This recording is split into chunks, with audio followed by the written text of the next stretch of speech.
Hello and welcome everybody, and thank you guys for joining me again. We are finally in phase 6 on my server. That is the settlement phase to New Dawn. So before we actually talk about what we received, go to your, if you're on a server that is in the same phase as mine, go here and start hammering these STARCHROM crates. And there is 500, another 500, another 500. Okay, we have to open them again. And as mentioned before, this is a total of 390,000 energy links, and this is all. I bought them all, nice. And let's just see, this should be 4,000 STARCHROM crates. Where are they now? Where the hell did these guys go? Hello? There they are, good. Boom, 4,000 STARCHROM, nice, good. So, finally, we have a little bit more clarification, some titty-bitties that I think not super good.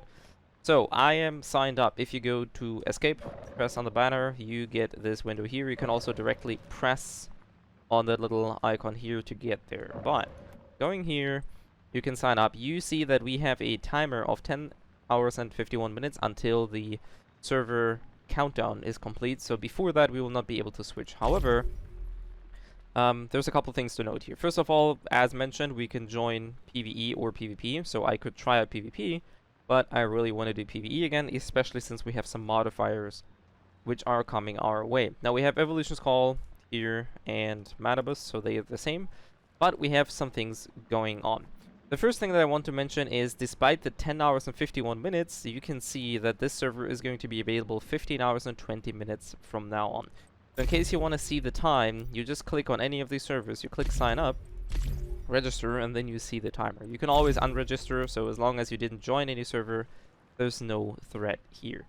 There's 3 or 4 things that I want to talk about here very briefly. First of all, you can see that these servers have different names now, right? So they have names in terms of PvE01, which is what I'm currently on, but X0010, X0011, and obviously starting from 1 all the way to 15 or 16 by now.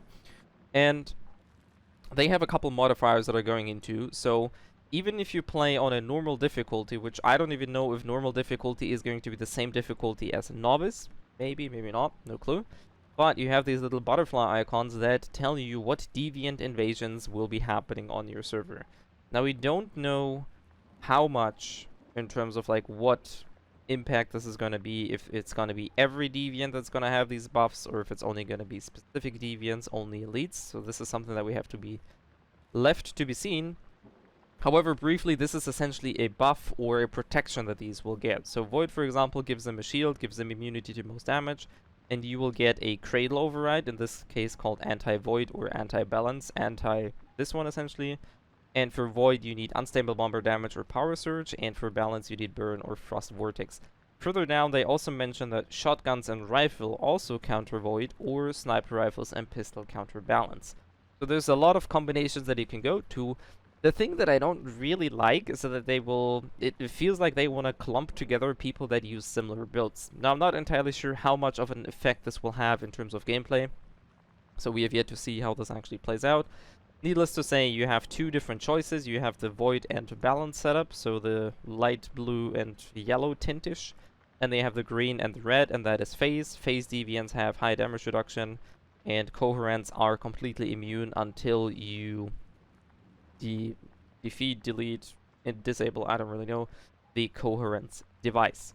Same thing here, but this time you have the anti-phase or anti-coherence cradle, shrapnel damage, fortress warfare, or for coherence bounce and fast gunner.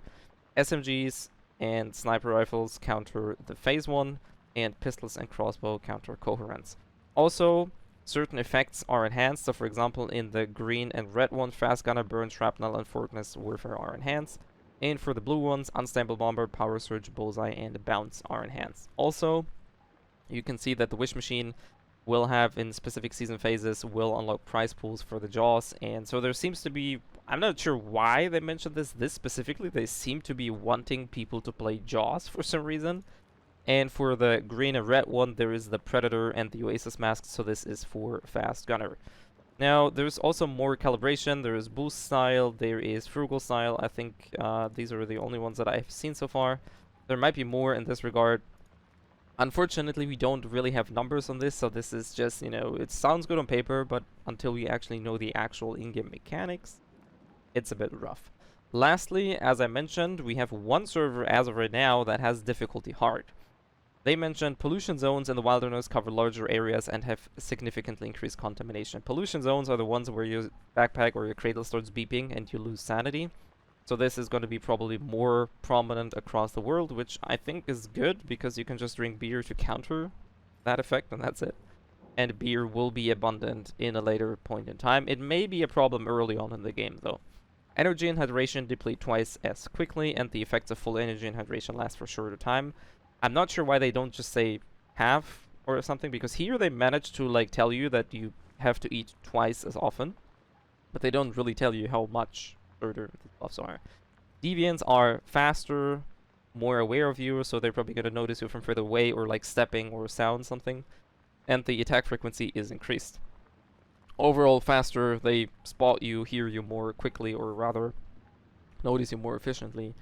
In territory purification, different deviants will be spawning, so it's going to be harder. And why would you actually do this?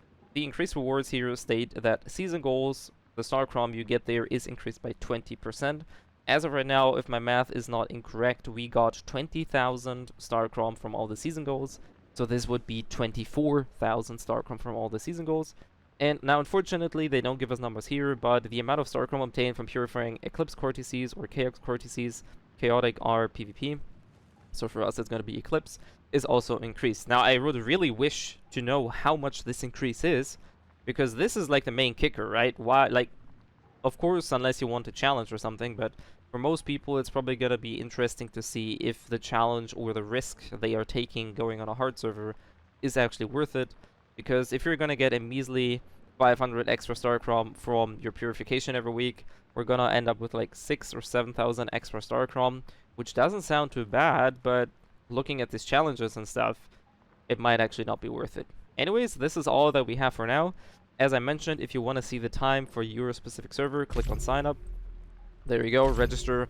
Nothing's happening until you actually switch, so you can sign up, you can unregister, you can switch to a different server, sign up, and it'll tell you the time. There's also some servers that start 1 or 2 days later, so actually pay attention to this, right? You can see all of these start on the 18th of August, but there are some on the 19th, there are some on the 21st. So depending on where you are or where things are going, make sure that you join the correct server. Anyways, this is it for now. As lead, until I know anything further, I will probably try and play on the hard mode server, but I may switch accordingly on the new findings. Anyways, this is all. If you have any questions, like I said, this is still, we don't really fully know what's going to be happening until tomorrow or this night. So I will keep you guys updated and keep tabs with stuff for tomorrow. Needless to say, if you have any questions, then feel free to drop it down in the comments, ask me in Discord, and I'll see you guys next time.